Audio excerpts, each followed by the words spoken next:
BJP ने 2014 से पहले सरकार में आने के लिए एक नीति अपनाई थी। उस नीति के बारे में आपको पता है? आज बताते हैं उस नीति के बारे में। उस नीति का नाम है जुमला नीति।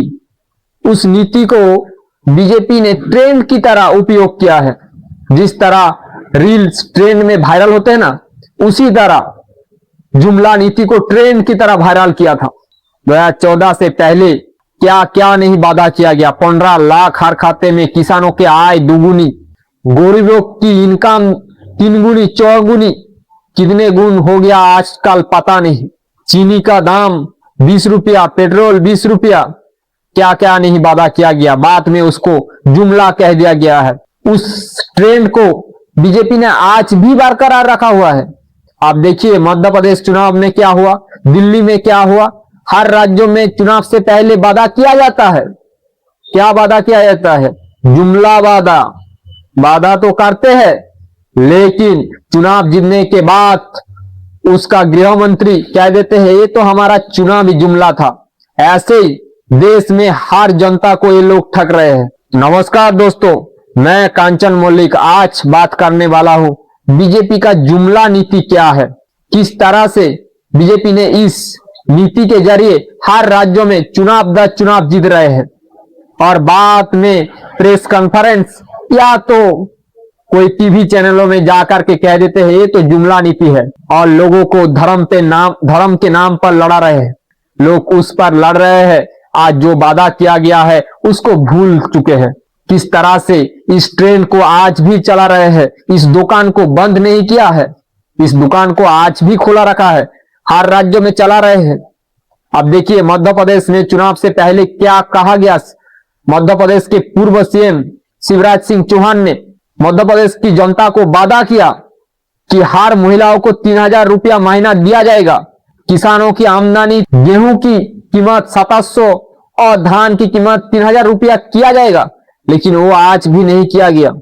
दिल्ली को ही देखिए, दिल्ली में जब चुनाव हो रहे थे उससे पहले बीजेपी ने वादा किया, बड़े बड़े वादा, जमुना को 1 साल के अंदर साफ कर देंगे। लेकिन देखिए जमुना की हालत आज भी जैसे था उसी तरह है। जब नेतागण छवि खिंचाने जाते हैं तो जमुना के किनारे नया तालाब बना करके उसमें फोटो खिंचाया जाता है, उसके पानी को पिया जाता है, उसमें नहाया जाता है, लेकिन जनता को दिखाया जाता है कि जमुना किस तरह से साफ हो चुके हैं। लेकिन जमुना की हालत आज भी वही है जिस तरह दिल्ली के चुनाव से पहले जिस तरह थे, आज भी वही है। बिहार को देखिए, चुनाव जीतने से पहले हर महिलाओं के बैंक खाते में 10-10 हजार रुपया दिया गया। चुनाव जीतने के बाद उस पैसे को कह रहे हैं कि वापस दो। तो आप समझ सकते हैं कि ये सरकार किस नीति के साथ अपना चल रहे हैं। जुमला नीति। वो आप उसका नेता, बड़े बड़े नेता ये कह रहे हैं। बड़े बड़े नेता हमारे देश का गृह मंत्री अमित शाह ने कह चुका है टीवी शो में, ये तो हमारा जुमला नीति है। बिहार में कर रहे हैं, बंगाल में अभी चुनाव हुआ है, वहां पर भी ऐसा ही किया है। चुनाव जीतने से पहले उन्होंने हर महिलाओं को 3000 रुपया देने की वादा किया है, आज युवाओं को 3000 रुपया देने की वादा किया है। लेकिन जैसे ही चुनाव जीत गया, हर महिलाओं को 3000 रुपया तो छोड़िए, 1 रुपया नहीं मिल रहा है। और जिन लोगों को दे रहे हैं, आप तो कैटेगरी अनुसार दे रहे हैं। चुनाव होने से पहले कह रहे थे सभी महिलाओं को 3000 रुपया दिया जाएगा, लेकिन जैसे ही चुनाव खत्म हुआ तो आप देखा जा रहा है कौन सा महिला किस तरह से काम कर रहा है, उसके बैंक में कितना पैसा है, उनके घर में कितना गाड़ी है, मोबाइल है, फ्रिज है, टीवी है, वो देखा जा रहा है। उनका इनकम कितना है, उसके बाद ही उसको पैसा दिया जाएगा। ये बात आपने चुनाव से पहले क्यों नहीं बोला? चुनाव से पहले आप क्यों कह रहे थे कि हर महिलाओं को हम 3000 रुपया देंगे? तभी कह देते कि ये हमारा लिस्ट है, ये जिसके पास रहेगा उन्हीं लोगों को पैसा मिलेगा। आप नया कैटेगरी अनुଯାयी पैसे देने की वादा किया जा रहा है।